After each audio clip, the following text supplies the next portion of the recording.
Okay, well, thank you so very much. I know we have quite a few that have joined us for the leadership panel today featuring Techtronic Industries and Enterprise Holdings. So we have two great professionals here to really talk about their leadership program and their management trainee program.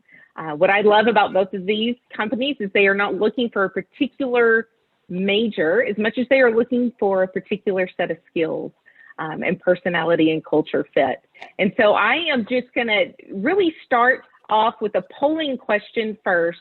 And we want to know, let us know your classification with our ASU right now. Are you a senior, junior, sophomore, freshman? That will help us as well.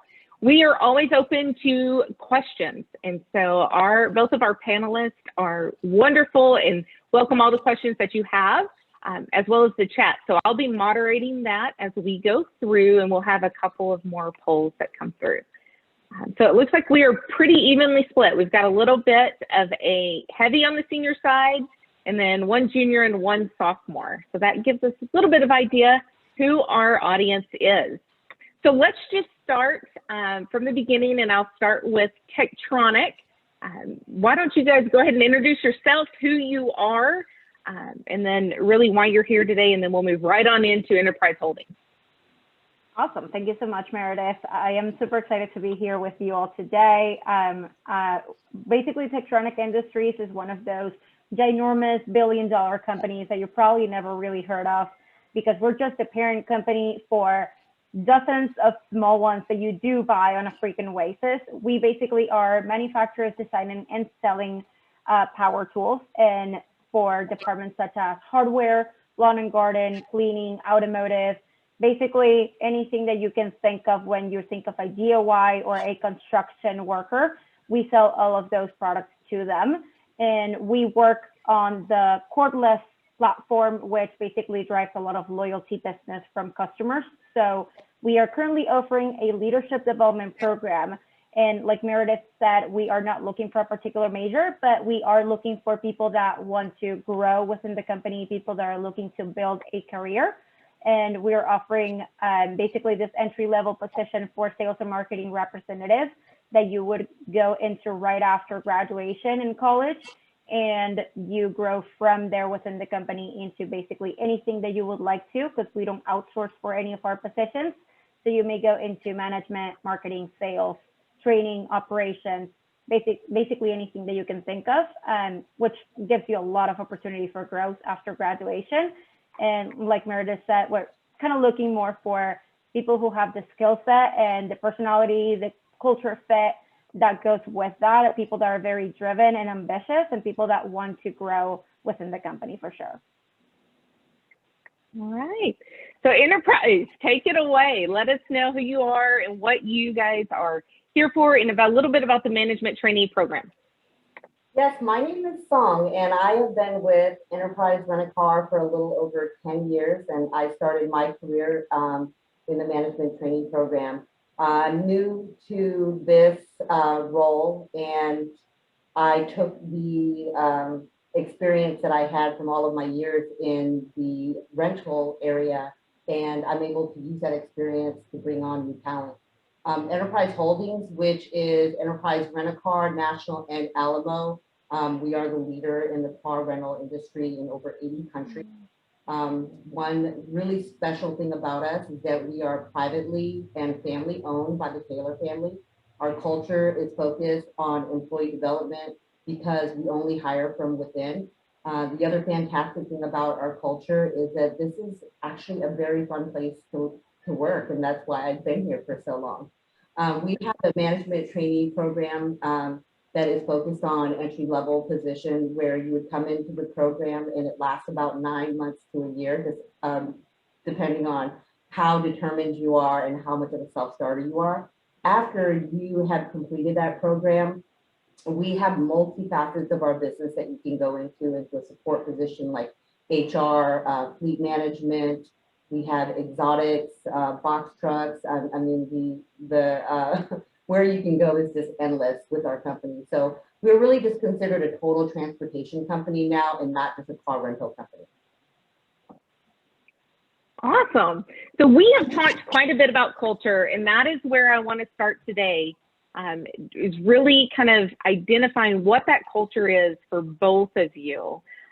On the outside looking in, I can tell you I started my career as well with one of these companies, so I know the culture pretty well with one of them. The other one, I have come to learn quite a bit about it, and so I think you guys are pretty similar, but let's start there. And what I want to start with first is another polling question, and then I promise, guys, I'll stop with the polls.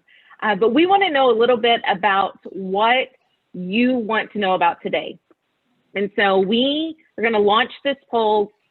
It's multiple choice, but let us know. We're going to talk about culture, some career advice, success stories, the actual program, all of that. And really, depending on how many questions you guys put in, we can do that too. But let us know so that we know where to spend a lot of our time to give back to you. But let's start with Song, with Enterprise, and tell us about that culture. What really attracted you to Enterprise Holdings because of the culture? Right, so the culture, here, I'm sorry, let me get past your poll because that's on my Oh, as well. Sorry. So, yeah, the culture is extremely important, especially when it comes to hiring. I mean, we're looking for people that are self-motivated, competitive, and just have a really great attitude. I think it's all of the intangibles that make the people that create this culture so important. It's the personality and the enthusiasm that a lot of our employees have that create this fun place to work. Awesome. So, Anna, you tell us a little bit about Techtronic's culture too. Yeah, of course. What attracted me personally to Techtronic Industries culture, when I was going through my interview process, I remember thinking everybody in the company is so great. Everybody in Techtronic Industries is very personable. Are people that are very, very self-motivated. Everybody wants to be the best at everything that they do. And that's why we also like to promote from within. We like people that are very self-motivated and people that want to give their best every single day. And I think a big part of our culture too is how we encourage each other to grow and how we help each other in that learning process. I'm part of a new part of the company. Basically, I work now with Team Hart in Walmart, and this is a business that was created from scratch in January 2020. So we have been basically figuring stuff out on the go, but it's all because we support each other really, really well. And our culture is all about growing on the go and just helping each other out, maintaining lots of communication, and again, a lot of self-motivation so that we can keep our jobs going and everybody can learn every single day from every experience. Well, with you guys both going through the leadership and the management trainee program in your prospective companies, talk to me, and Anna, we'll go to you first on this one. What did you really do in your career that sets you apart from others that may have wanted the same role you're in today? Are you referring to when I was back in college, or are you referring to, since I joined the company? As you came on board with Techtronic, so if you can go back to kind of that first week all the way to where you are now, what really set you apart from the internal competition that you may have had, as friendly as it is, for those that were still also eyeing that same position you're in today? I think a couple important things that I would like to start off with is setting expectations and understanding expectations from people that are above you in the company. So understanding, okay, these are the goals that I have to meet. These are the expectations that I should be fulfilling, and actually acting, towards those expectations, because that's just going to take you far, and that's just going to help you in realizing, okay, these are the things that I have to focus on as I move forward. And the number two thing that I did was a lot of communication with my coworkers, communication with other people in the company, a lot of networking, a lot of getting to understand the business in general, helped me in understanding it and figuring out ways that I could grow to meet those needs that they had in the business somewhere else, so that I could actually get promoted from within the company pretty quickly.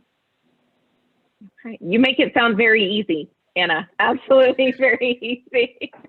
So Song, talk to me about that, because I know that you guys also in the management trainee program, with it being that about 9-month time period that you're talking about, that's pretty quick for some upward momentum and promotion there. So talk to us about your first big win, being with the company as long as you've been with, that really made you confident that you were in the role you were called to be in. Right. So she had some really great points, and I would, if you were to ask me the same question, I would probably touch on quite the same points that she did. So I think the very first time my big win was I was that management trainee that got through in that 9 months. 9 months makes a big difference for someone who is self-driven and not to complete the program in 12 or 13 or 14 months. So that showed how much determination that I had, especially against the amount of peers that I had coming up. Once I completed the program, I was able to promote to my first assistant manager spot, that what we call a flagship location, which is the largest location in the city. That was my first assistant manager role, and it was about 6 months after I completed that program.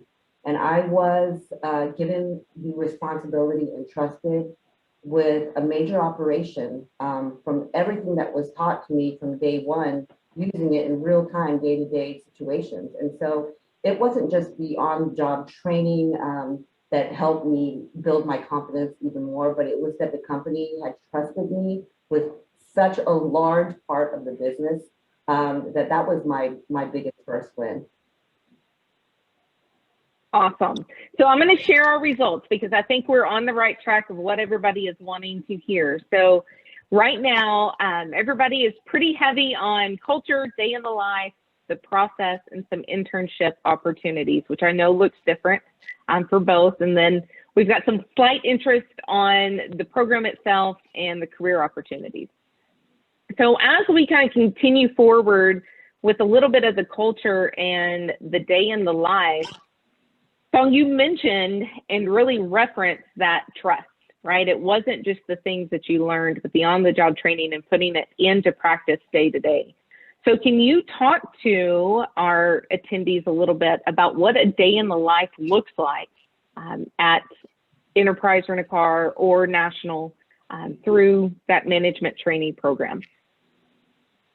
So it's funny, there every day and every week is so different. It is a fast-paced environment for people that are eager to learn and just to absorb as much information. And training is provided on the front end, but what you really learn is that day-to-day. Every customer, every situation is very different. And day-to-day, even through your management roles, you always seem to learn something new. And it's the skills that your experience that helps you make the decisions much quicker than when you first started. But I would say that no 2 weeks are exactly the same. And it is extremely busy and very exciting for your career to move forward that fast. I mean, there are some days where I would come home on a Monday or a Friday, which are typically our busiest days, and think to myself, wow, I can't believe the entire day just flew by. So with that too, and Anna, tell us a little bit about your day in the life so we can make sure that we're looking at both of them not even retrospectively, but really in regards to the roles that you guys are going to be hiring for. Talk to us a little bit more about the day in the life with Techtronic. Yeah, for sure. So basically that first role that you go to after graduation to start a leadership development program, that would be our event marketing specialist or field sales or marketing representative role. And the only difference between these two is that for one, you're going to have less products that you're going to be working with, but you're going to be hosting more events and interacting more with customers on a daily basis. And the other position, you'll actually be covering a bigger assortment of products. So basically on this first role, what it actually looks like, again, same as what Marcus was saying, very, very fast-paced day to day. Every day kind of looks different, but overall, what are the things that you should be doing on this position? Basically building partnerships with store management in stores, talking to customers, selling products, understanding feedback on our products, and planning for marketing strategies to promote our products the best ways possible whenever you are and you aren't in the store, so that the product actually sells by itself whenever you're not there. And then last but not least, like I was mentioning, hosting events in the store, which will actually create a lot of interaction with customers. It will increase brand awareness. Like I was mentioning, I am part of a business side of TTI that is completely new. So we're basically building our customer program from scratch. We started with 0 customers, 0 brand awareness in the market, and it's something that we have a representative do in the field every single day. Okay. So I know you guys both have either branches or positions that are nationwide. And so how familiar does one need to become with the different opportunities that they can move within the company, and how open to relocation does one need to be when they're looking at coming on board? And Song, I'll let you take that one first.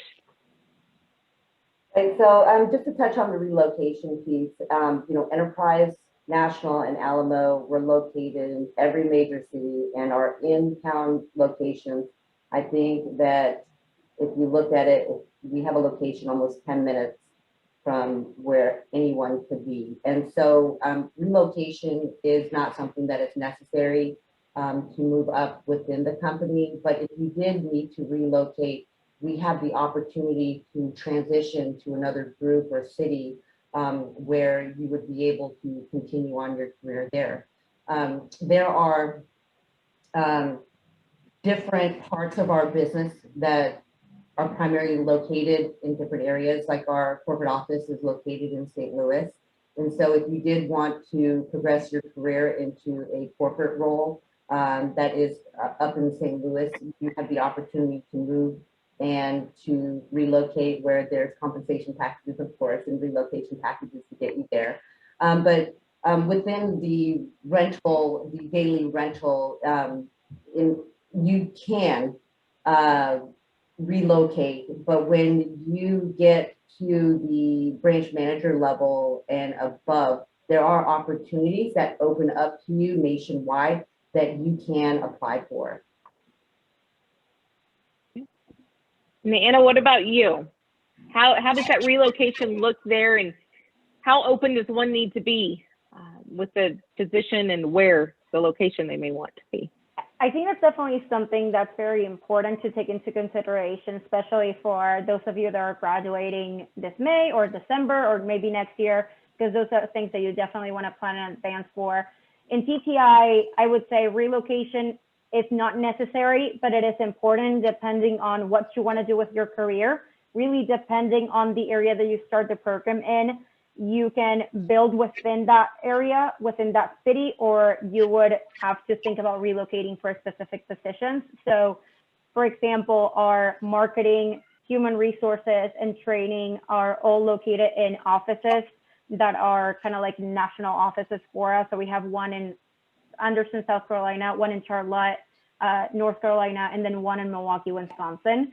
When it comes to sales and management, recruiting, we have those positions everywhere in the nation, just as we do our, first entry-level positions in the leadership development program.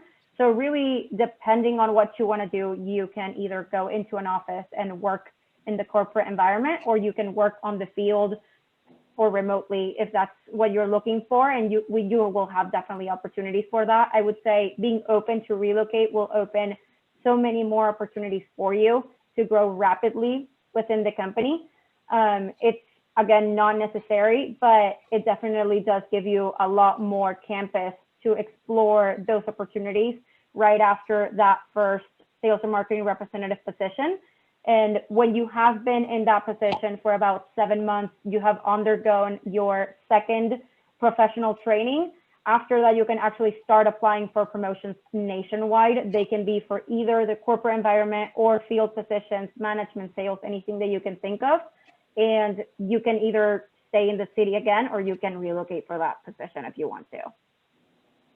Okay. We have a couple of questions oh, go ahead. I just wanted to touch on one different area. So, my background is a little bit different when it comes to relocation.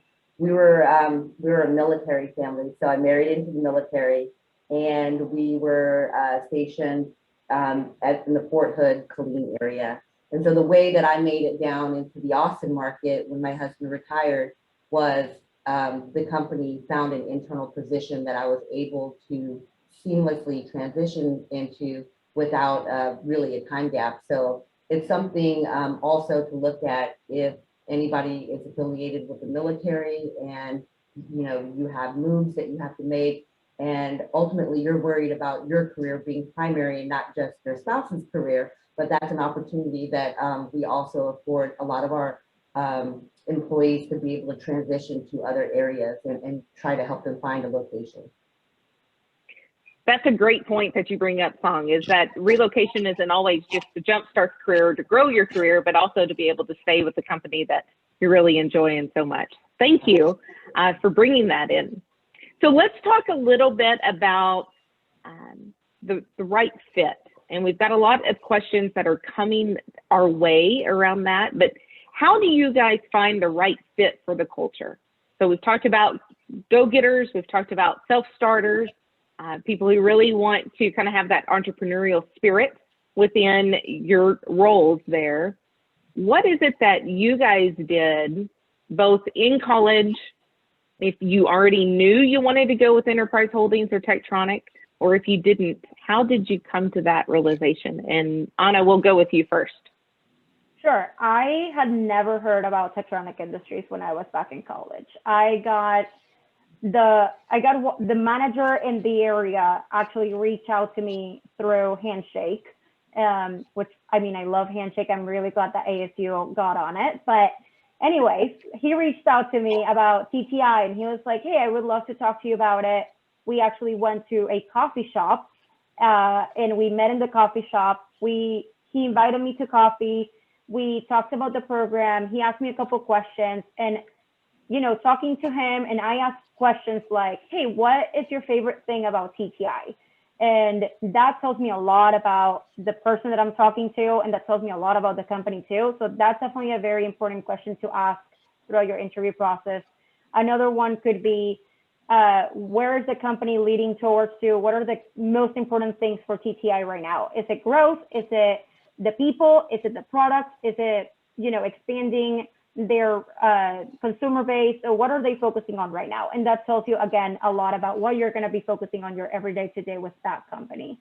So for me, when I knew everybody was like me, go-getters, self-motivators, people that wanted to grow from within the company, people that wanted to be the best at what they do, I knew I was going to be working with people that I wouldn't only be matching with, but people that would encourage me to perform better every single day. So that's how I knew it was a great culture for me. Okay. What about you, Song? How did they get you on board at Enterprise Holdings? So I think a lot of us, we don't really know what we want to do, just right out of college. And so when I came on with Enterprise Rent-A-Car, my resume was out there on Monster at that time, because that was the leading website. And it was interesting because Enterprise and Hertz had both reached out to me at the same time. I mean, two rental agencies in the same industry reached out to me, and I interviewed with both of them.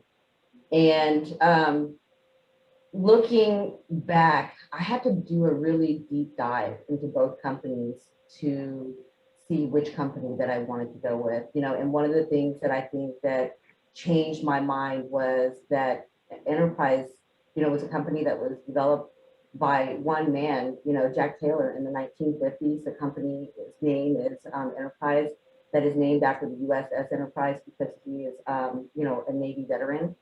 And it's something that my family is close and near and dear to. I'm from a military family and background as well. And so I looked into the core values of the company, and one of the most important things was employee development. And we have 4 distinct core values in this company that I felt made me very successful, is because I was able to relate and be well-rounded in those 4 core areas. So number 1 is employee development. We put everything into our employees to develop them. And then next is the customer service piece, right? Because without our employees being happy and being the best that they can be, we can't offer the customers that are providing our revenue every single day the business that they want. In turn, the growth has to be there. So the marketing, and for us to have relationships with accounts and our customers.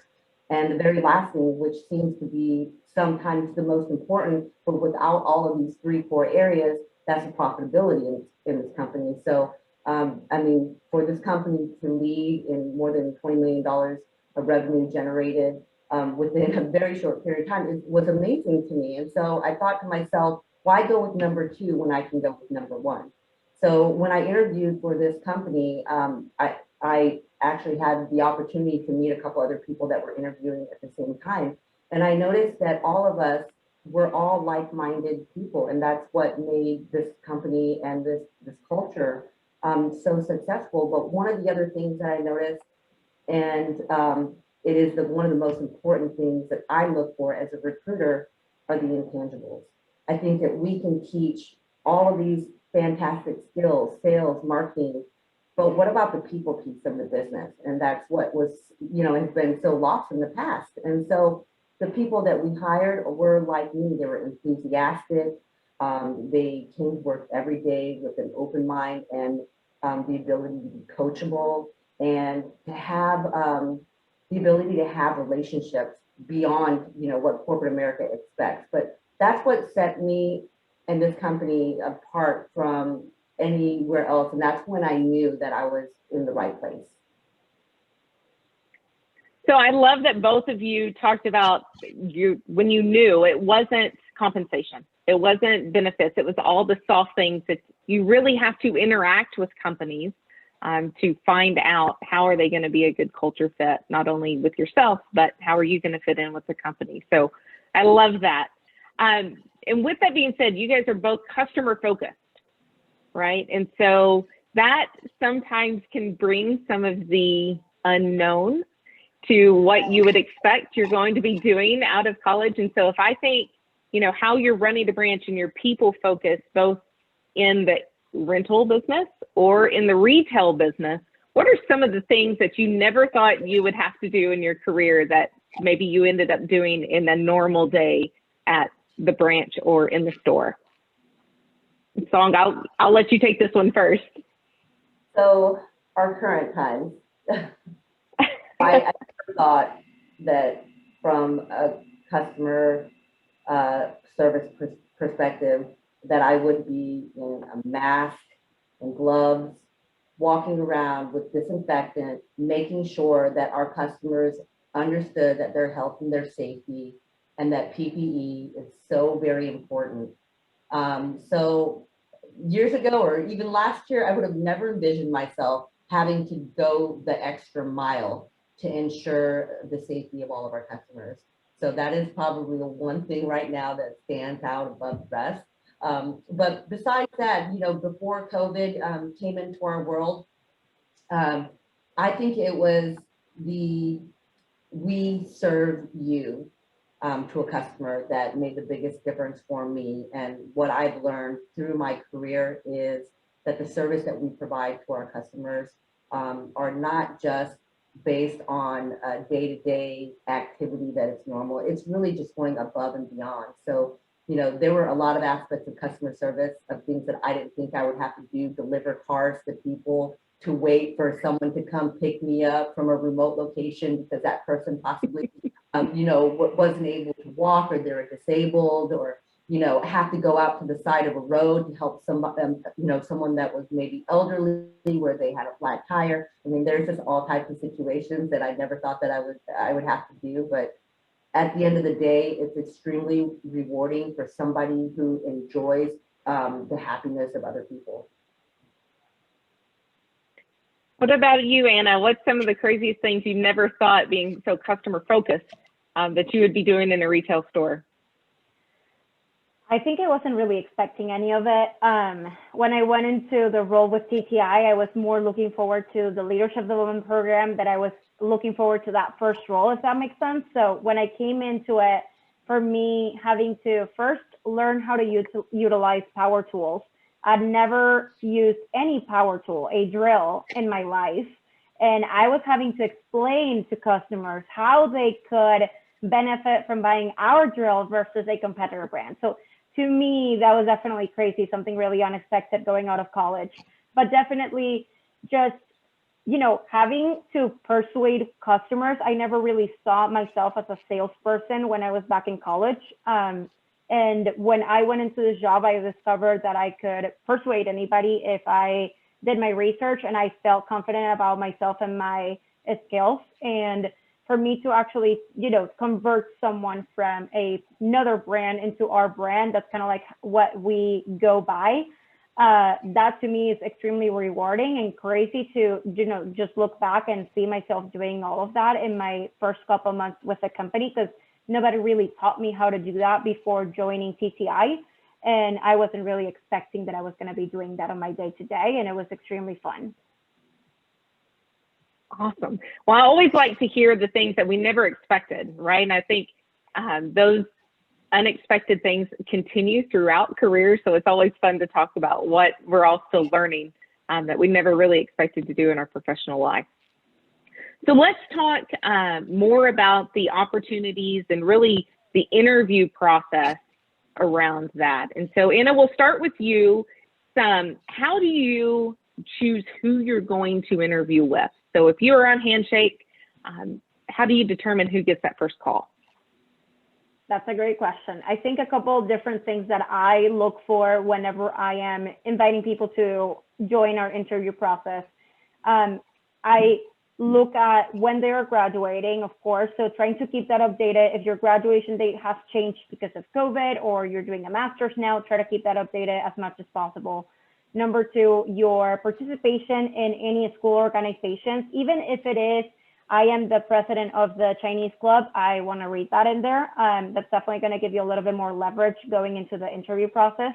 So it doesn't have to be, I was, you know, the president of a fraternity with over 1,000 students. It can be anything, but some sort of leadership roles within school definitely help out. And then when it comes to your interests or when it comes to positions that you're looking for after graduation, to me, something that might make me not reach out to someone is if they have in their description, I am looking for a position in finance and I don't have any financial positions to offer, I might not reach out. So if you are open to being general, I would say keep your description and your interest as general as possible. So that way you can get people from all of those different programs and companies reaching out to you. Do you have anything to add, Song, on how you determine that person who gets that first phone call?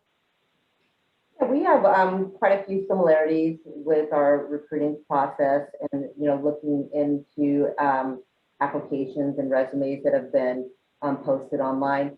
Some of the things that we look for is also generalization, and if they show interest in management, customer service, or even sales-based. But even if they don't have any professional experience, we look for previous internships that they may have done, and also their community involvement. So where they connected within their community or with organizations in school. Once we look at their graduation date, we'll see if they are more qualified for our internship because they are graduating within the next year, or if they've recently graduated, or even if they graduated years ago, they would be more suited for the management training program. So that's how we would contact people based upon their application and resumes. Okay, so I'm going to continue, Song. I'm going to give you the next follow-up question and take a little bit of a spin on it. So we know how somebody gets that first call. You're on the phone with them. How do you determine you're absolutely not calling them back? Are there any big key things that are just absolute no-go, we're stopping right here? Well, one really important thing for me that I've learned is that you should definitely research the company and try to do a deep dive into the company. If you ask me to describe what company you were applying for, that is probably one thing that I'm thinking might not work out for us. Um, you know, try to think back through so many of my interviews. There really aren't any hard no's unless they just kind of take it off somewhere. I try to ask enough questions, even if their answers are short, to ensure that, you know, they might just have a personality that they're nervous on Microsoft Teams, where you have to kind of pull some information out of them. But I figured, you know, if they were to get to the face-to-face Teams interview with me, that they had enough on paper and they had enough with our phone screening for me to give the time to them to see, you know, what what we could pull out of their answers. So, you know, Meredith, I can't really think of any like hard passes immediately once I speak to them. You know, a lot of our candidates are very talented and they're all college graduates. So we hire everybody that has to have a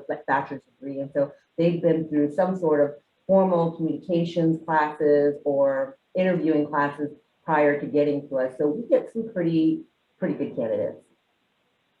All right. What about you, Anna? Do you have any hard passes that you've experienced that you would recommend them not do? I definitely do have some. I think some of the biggest ones are either not asking any questions or asking way too many questions. So you don't want to keep that conversation going for an hour, asking from all the little details on the everyday to day. That's why you interview with multiple people, so that you can ask every person a couple different questions and you can get also different points of view. But also you don't want to jump into a conversation and let's say I tell you, hey, have you heard about TTI before? Not really. And then you don't say anything. And I tell you, oh, do you have any questions about the program?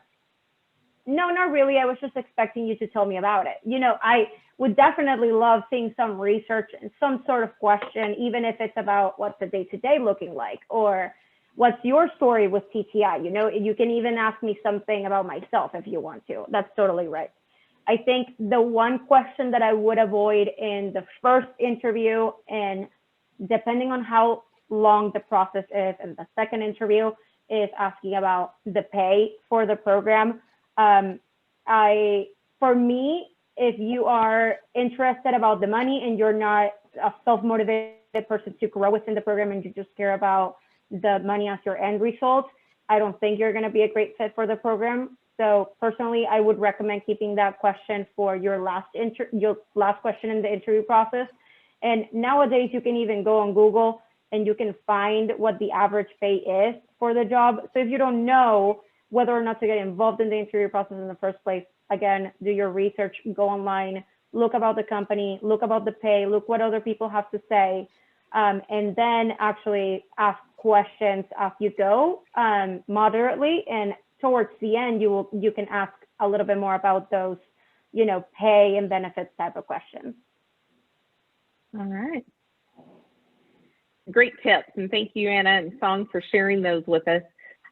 You mentioned the length of the interview process, and I think that that's important to know a little bit too. So every company has a little bit different interview process, all virtual. Some are still doing in person. Some are doing pre-recorded and some panels.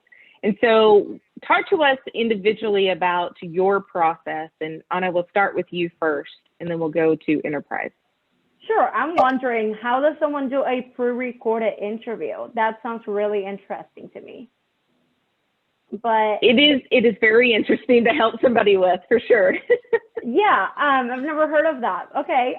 Basically at TTI, we have a 4-step interview process. So you basically have that first interaction, which is a phone call with a recruiter or a manager that gets in touch with you and tells you a little bit more about the program. You go into a first interview that normally we would love for it to be in person. If it's not possible to do that in person, our second interview would be in person. And normally that second interview you would do with one of our divisional recruiting managers. And then you would actually go into a third round session, which normally would look like a panel. And the way that we do it, TTI actually gets extremely excited about recruiting people, especially in the spring season. So we do virtual panels in which you get to learn a lot more about the corporate offices. You get to know a lot more about the program, the people that are high above, directors in the company, vice presidents, and you get to actually interact with them. You even get a happy hour networking time with them. And then you do 3 interviews in a row with each of them, in which you basically communicate a little bit about your interests. And, you know, after that, you can expect within a week to actually get an offer for that position. So we can have our interview process going as quickly as 2 weeks, or it can be a little bit more lengthy as a month and a half, really depending on what your availability looks like too. Because if, let's say, you're packed full-time with work and full-time classes, you might not be as available to interview. We definitely understand that. We can still wait for you to get through in the interview process. But if you are available and you want to move as quickly as possible, then we will make that happen too. And we can get you an offer as soon as 2 weeks into the interview process. Song, what about you guys? I know that y'all have a process as well. So talk to us a little bit specifically about the enterprise holdings process. The process has changed significantly from, you know, when I interviewed. I had to go through a couple of different channels, and all of them were face-to-face. But, you know, with the times that we have now, once you apply, myself, if it is in the Austin area, it's myself or Marcus, my fellow recruiter, we will contact any qualifying applicants, and we'll do a phone screen. So the phone screen typically lasts for about 15 minutes, just qualification and 4 questions that we go through, and just a few other questions to see if you are, you know, a standout candidate that we can invite to the next face-to-face Teams meeting. That meeting is also done by either both of us or maybe just one of us. That interview lasts for about 30 to 40 minutes, going into different core areas that concentrate on leadership, on sales, customer service. Most of these questions are all behavioral based. And so we try to get to know the person and just their past experiences and how they reacted and behaved for those experiences.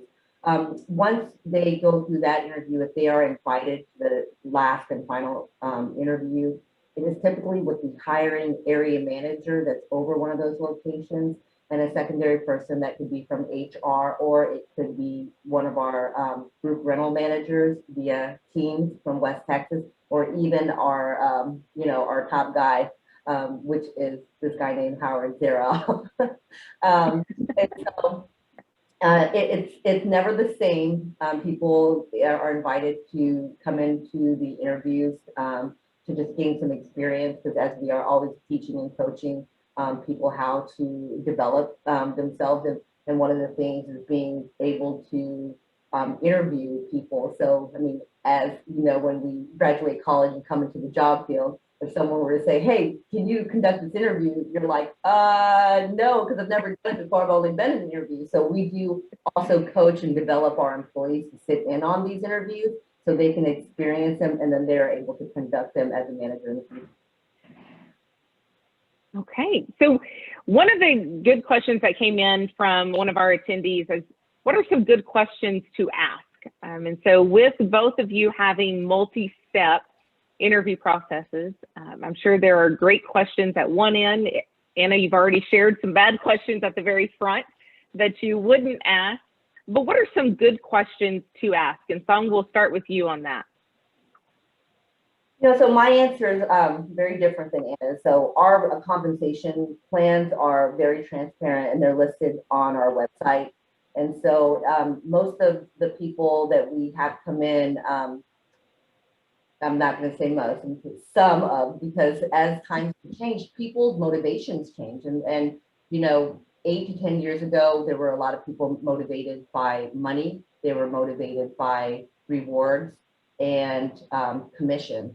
And as the times have changed, we've noticed that the trend has changed, you know, and there are people that are more focused in on work-life balance and happiness at their workplace, you know, whether or not they feel appreciated more than some of the compensation. So, I mean, we welcome those type of questions. We're very transparent with them. I would definitely ask questions about the company's position, as far as the community is involved, like what they're doing to give back to the community.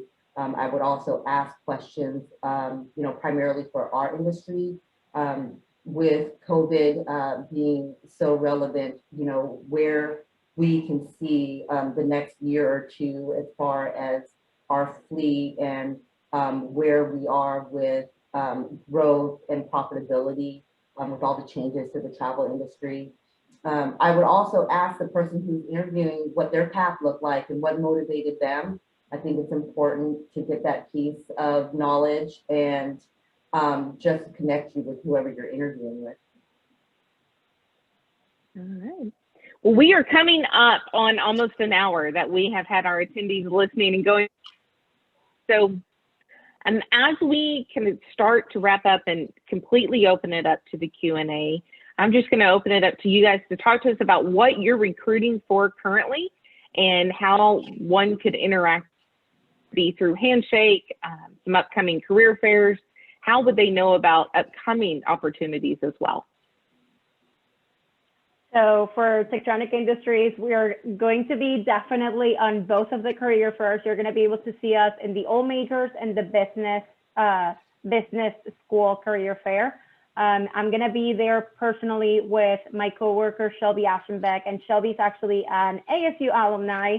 So we're going to be really, really looking forward to talking to some of you then and recruiting some awesome talent from ASU. When it comes to getting in touch with us, I would, if you do have a LinkedIn or a Handshake profile already, I would definitely encourage you to go ahead and create one. If you don't, you can reach out to me through either of those. We actually have a job posted on Handshake, so you can apply through there if you are interested in learning more about this opportunity. Right now, we are hiring event marketing specialist and field sales and marketing representative for a leadership development program all over the nation. Obviously, most of you are currently in college. So after you graduate with your bachelor's degree and even your master's, if that's something that you're currently completing, then definitely you can Anna, go ahead. I think we lost you. You cannot hear me? Can everybody else hear Anna? Can you hear me all right? I can hear her now, but we did like glitch there for a second. Oh, sorry. Sorry about that, guys. Most of it. Okay, wonderful.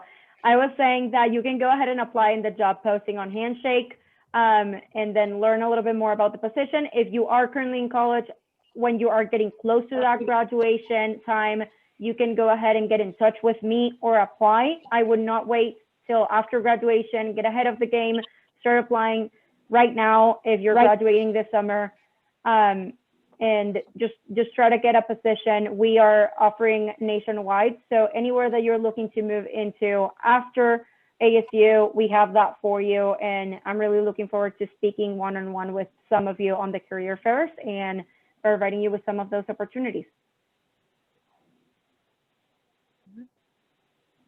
Song, what about you guys? How are you going to be, what are you interviewing to fill, and how can they connect with you? Sure. So currently, I am overseeing the internship program out in West Texas, and that includes San Angelo, Midland, Odessa, Lubbock, Abilene. So all those areas are open right now, and the job postings are on Indeed or on our website. They're out there for any current students that are graduating by May 2021. The program is from the 1st of June until August the 10th. It's an extremely fun program. I've had a dozen interns that have come in, and they have successfully stayed on with us still now, a decade later. And so it's a fantastic program. In April, for the students that are getting ready to graduate here shortly in the spring or in May, in April, our job postings for the management trainee position will open up. Our management trainee position, as we've been discussing, really is focused on in-branch and management operations. Two of the other positions that I didn't get to touch on today is that we have an accounting program for our business majors that have a focus in accounting and finance. It is a completely different pathway, very lucrative and very successful. There's just not a lot of numbers people out there. So when you get people that are very passionate about numbers, they can come into our company and be very, very successful. So that pathway is different than the management trainee program. And you would go on and inquire on a staff accounting position. It is also the same pathway up into different finance departments and even up through the corporate ladder for controller and so forth. The third area for anybody who has like a minor or an interest in the IT area is all of our IT jobs are primarily focused out of the St. Louis corporate office. And that is a third pathway that they could go down, but they could get on to LinkedIn or Handshake to connect with me. Also, you'll see this mug right here. If you go on to the Enterprise website under Austin, you'll see myself and Marcus Everett and all of our contact information below. Fantastic. So the question we got was, how do applicants, apply? And so I think you're hearing a little bit of all of it to the panelists. So company website, Handshake, personal recommendations, I think you'll find that all of those work. So as we wrap up, I'm going to open it up for any other last minute questions and last minute remarks from both of us. So Anna, we'll start with you for last minute pieces that you would like to leave any of our attendees with that we may have not covered. Trying to see is it possible to go back and see the poll question? I just wanted to see what were the topics that they said were important to them and see if there was anything. Absolutely. Let me see if I can find that poll. It was right here. So we'll share those results. Great. Thank you. Absolutely. Oh, I did not talk about my internship program at all. So I do want to make my last remark on that. We are currently offering an internship program as well, and that is for sales or marketing particularly. Again, you don't have to be of any particular major to go into this role. That's just kind of like what the day-to-day is going to look like. It's basically a preview of what you would do in the full-time position. Now, our internship development program is pretty new. We have actually been doing it for the last 3 or 4 years, and it's been growing and getting stronger with time. At the moment, we actually have a 10-week program that starts the end of May and finishes beginning of August. And then every single week you have a different focus that's just going to help you develop skills further and become a better professional on the field, and understanding what are the things that you do like about working on a retail environment, or maybe about working in sales or working in marketing. So you have a week that's leaning more towards selling in the aisle to customers, one that's more partnering with store management and creating a strategic conversations there, how to actually implement plans to increase marketing efforts in the store, one that you actually develop a product idea, and then a week where you actually stand in front of our VPs and our senior directors in the company and you present that product and those ideas to them, because we want to hear you out and we are constantly developing new products, and we might actually bring that product to life and sell it in stores one day. So we want to hear all of our interns' thoughts and, creative ideas. And that's a really, really great program for you to help you figure it out. What is it that you do like and you do not like for that full-time position after graduation? Thank you for sharing that. I'm going to squeeze in a question before Song, we jump into you and let you have your last minute piece. But for both of you, is a person's culture fit better than, or qualify them higher than their actual work ethic or qualifications? And so Anna will let you hop in and answer that, and then I will let Song answer that last question, and we can go into her last remote.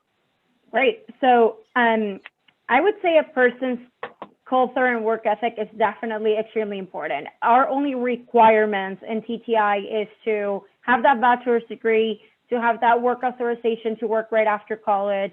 And if you have some sort of leadership position, some sort of experience that you can talk about previous, prior experiences in the field. It doesn't necessarily have to be a job. It can be an internship. It can be some sort of, participation within an organization on campus. So I would definitely say the culture and the work ethic go first, and then would be the additions to it, which are the, experiences out of college and in college. No, I definitely agree. I think that work ethic is extremely important, especially when you're provided the tools and it is your self-motivation that gets you promoted or gets you to the next level. But I think that what makes us very diverse is that we do hire people with different core competencies, and some people do thrive in the personality and the culture. And that's what makes our organization so different, is because we have this pool of people that support each other. Where I'm weak, you're strong. How do we all become well-rounded? And so I think all of it is extremely important. All right. Well, as we wrap up, Song, I will give you a little bit more time. If you have any last minute remarks, we have all of our questions answered. So our attendees have been great. Thank you guys for putting in the questions. It sure does make our life easier on the panel piece. So Song, we'll let you close it out, and then we'll say goodbye. Well, thanks so much. I really appreciate you giving us this platform to talk today. One last thing that I just wanted to bring up, I know we talked about culture planning between both of our companies, is that Enterprise's former CEO and president was Pam Nicholson, and she was rated one of the top 5 powerful women in corporate America for many, many years. And that throne has been passed down to Chrissy Taylor now. And so we're an organization that stands very strong with diversity, and especially during this time, to know that everybody is so important, especially our leaders, and we develop strong female and minority leaders. And so I just wanted to end with that. Well, thank you guys so much, both Song and Anna, for coming on and sharing this information with our students and our RAMs today. Guys, if you guys have any questions that you want to ask them later, get with our career development office. We can help you guys get those answers to them. And if you want to connect with either company, you can do so through Handshake, or you can also contact us at Career Development. So Anna, Song, thank you so much for joining us, and we look forward to seeing you across campus the rest of the semester. Thank you, guys. Thank you. Have a great one. Thank you. Bye.